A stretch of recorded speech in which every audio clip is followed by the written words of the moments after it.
Groupthink can make people do some really weird and nasty things, but you can actually use it to your advantage. Here's how.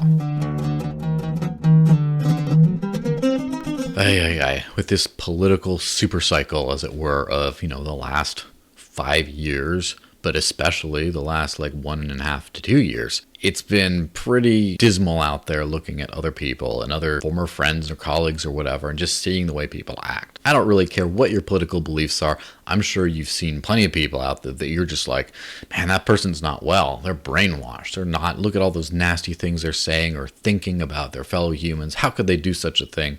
Oh, they're just zombies. This is terrible. That could apply to a lot of different people on a lot of different sides of a lot of different spectrum. And it can make you really sad about humanity. You think, oh, we're supposed to live in a rational, good society. People are supposed to be reasonable. What happened to all these people if they're just acting crazy like this? Why?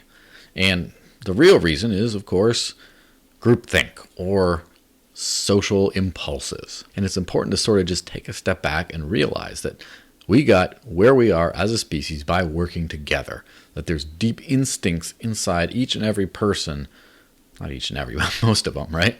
To work with others, to be part of a group, to fight for something that's not an individual need, to fight for a group need or against another foreign group that's no good.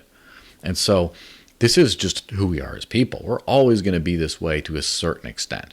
And when you have someone who wants to manipulate that, they just say, oh, this is all of us. We need to fight back against the evil that, otherwise we're all going to die. You see those people over there that mostly look like you? They're not like you. They're different. They're the other. They're the invaders. You have to treat them with suspicion and shun them and possibly even attack them.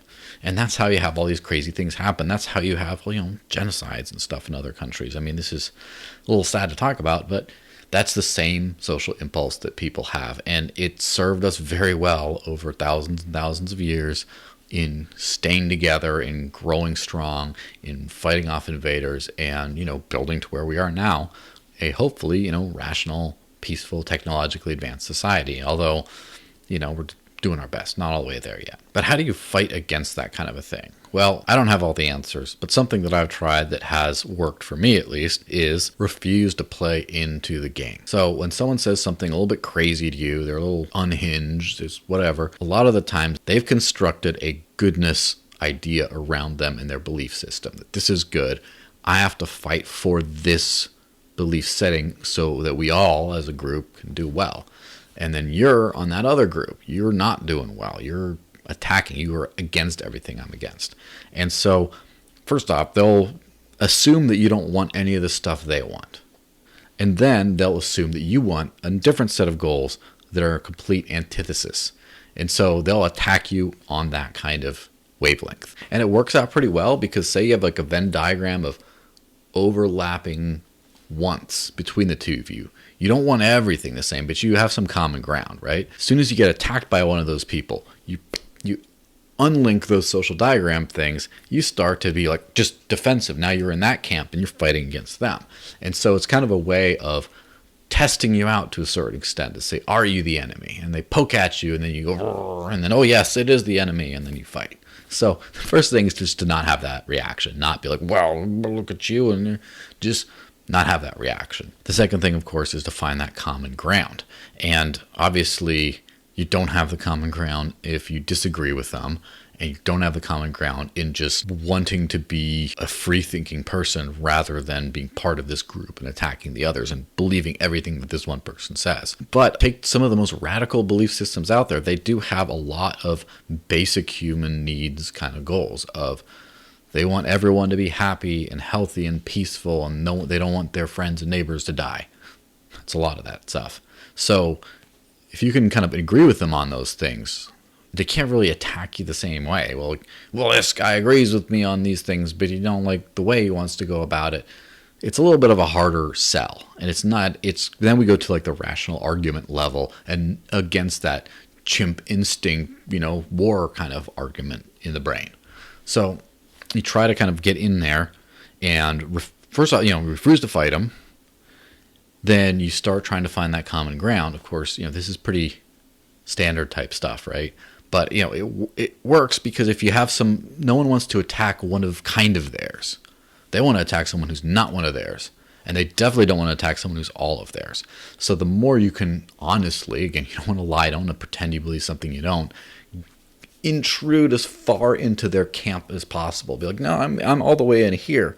The harder it is for them to just muster up that tribalistic energy to be angry at you and attack you. The real thing that works a lot, I find, is face, right? And it's kind of ironic these days when few people have faces, right?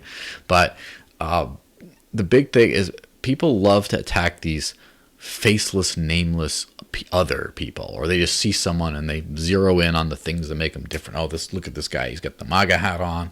He's got his face exposed. He doesn't even care about this. Oh my gosh, he has a gun tattoo. Oh my God, this guy's terrible.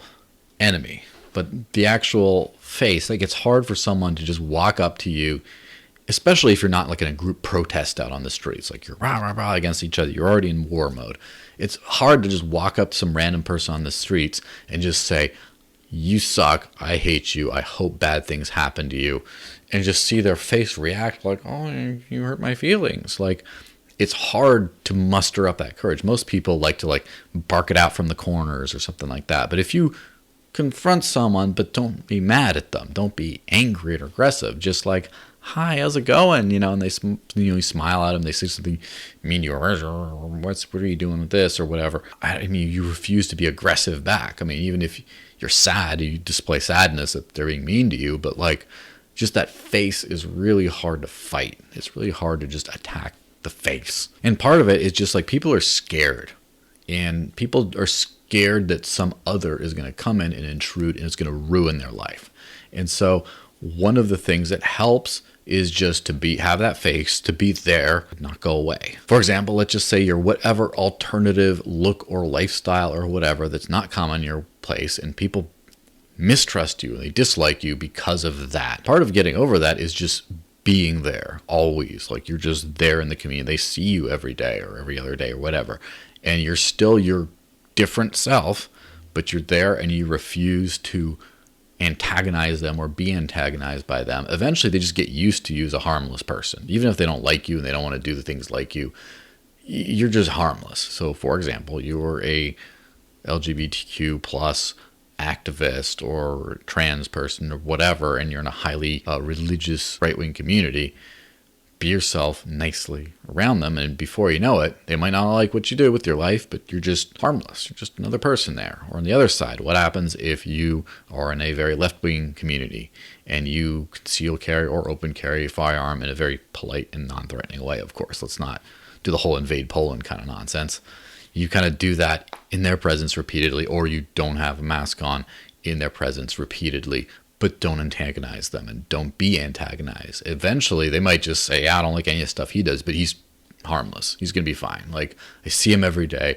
He hasn't behaved aggressively towards me, and he probably won't, I guess. Those can really go a long way to breaking down those barriers, and eventually we all start to cooperate and be together, and then we start to realize that our differences do exist, right?